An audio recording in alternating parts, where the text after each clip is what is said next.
Patay matapos maipit sa minamanehong truck ang driver nito at kanyang pahinante sa Davao City. Tumusok kasi ang karga nitong bakal sa kanilang upuan nang biglang mapapreno ang truck dahil may tumawid.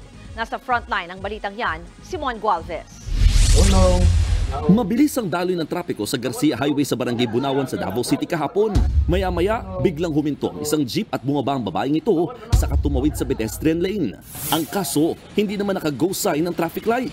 Ang mga sasakyan tuloy ang nag-adjust sa kanya. Gaya na lamang ng trailer truck na ito na biglang napapreno dahil sa pagtawid ng babae. Dahil sa biglang hinto, kumalas ang dala nitong mga bakal na tumusok sa driver's seat. Naipit dyan ang driver at pahinante na agad din nilang ikinasawi. Nagdulot naman ng matinding pagbigat sa trapiko ang pagbalandra ng truck. Tumagal ng higit 3 oras bago ito naialis sa gitna ng highway. Patay din ang isang pahinante sa bayan ng Pamplona, Negros Oriental nang mahulog sa bangin ang sinasakyan niyang freezer truck. Sa tindi ng pagkakabagsak, tumilapon palabas ng truck ang biktimang si Larry Causazarin. Sinubukan pa siyang isugod sa ospital pero dineklara ring dead on arrival.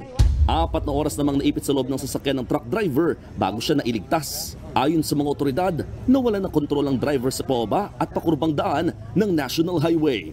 Nagbabalita mula sa frontline, Mon Gualvez, News 5. Mga kapatid, Cheryl Cosim po, huwag maging huli at maging una sa lahat sa balitaan. Para sa tuloy-tuloy na talakayan sa Frontline, mag-follow at mag-subscribe sa social media pages ng News 5.